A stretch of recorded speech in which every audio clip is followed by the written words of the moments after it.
cashirkeena maanta wuxuu ku saabsan yahay wax la yiraahdo versions. Cashir yar oo kooban ayaan ka sharxi doonaa wax la yiraahdo versions iyo wax laga wado. ugu horreyn versions waa maxay? qeexid ahaan waa dhaqdhaqaaqa ay labada indhood suubiyaan si wada jira. cashir ka horeeyay kana jiro oo aan ku sharaxno wax la yiraahdo ductions oo ah dhaqdhaqaaqa ay hal il suubiso. haddaba dhaqdhaqaaqa ay labada indhood suubiyaan laakiin si wada jira ay u suubiyaan ayaa la yiraahdaa versions. marka aan leenahay marka dhaqdhaqaaqan waa versions waa inay saddex shay jiraan. tan koowaad oo ay binocular in labada indhood ay yihiin dhaqdhaqaaqaas waxa suubinaya binocular. tan labaad inay yihiin simultaneous wax hal waqti wada dhacayo si mataqaanaa si simultaneous oo hal waqti wada dhacayo.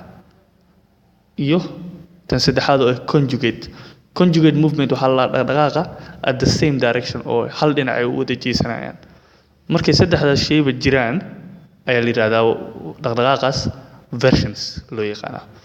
inay binocular yihiin oo labada indhood yihiin, inay si simultaneous yihiin hal waqti dhacayaan, inay conjugate yihiin oo same direction meena hal dhinac u wada jeesanayaan. haddaba dhaqdhaqaaqyadaas maxaa ka mid ah? intaan taas u gudbin oo dhaqdhaqaaqyada aan sharxin laba eray ayaa jiro inaad fahantaan oo ah dextra iyo levo. dextra waxa laga wadaa midig right, levo waxa laga wadaa bidix ama left. labaas eray inaad fahantaan rabaa. dextra waa right, levo waa left ama bidix.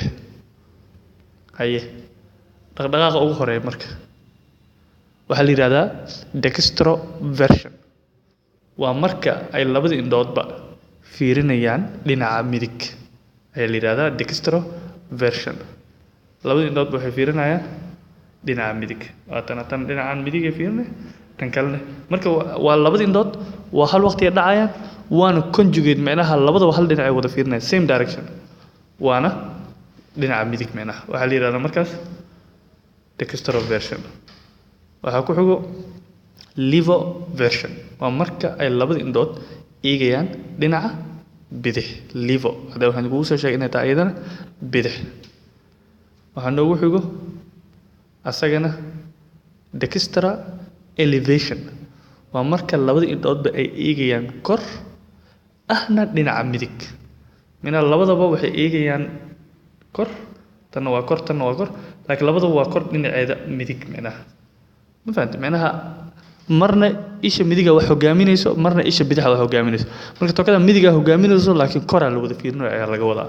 marka waxa loo yaqaanaa taasna dextra elevation. waxaa noogu xigo ayadana levo elevation oo ah marka ay labada indhoodba eegayaan kor up ahna dhinaca bidix. waxaa ku xigo dextra depression oo ah marka ay labada indhoodba eegayaan hoos down ahna dhinaca midig. iyo midda ugu dambeysa oo ah levo depression oo ah marka ay labada indhoodba eegayaan hoos down ahna dhinaca bidix. labadu waa down waana dhinaca bidix. waa levo menaha depression. intaasoo dhaqdhaqaaq ayaa waxa la isku yiraahdaa versions. waa dhaqdhaqaaq binocular oo labada indhooda simultaneous oo hal waqti wada dhacay, conjugate oo same direction wada fiirinaya. versions ayaa la isku dhaxaa inta dhaqdhaqaaq lixda ee aan soo sheegin. waa mahadsantihiin.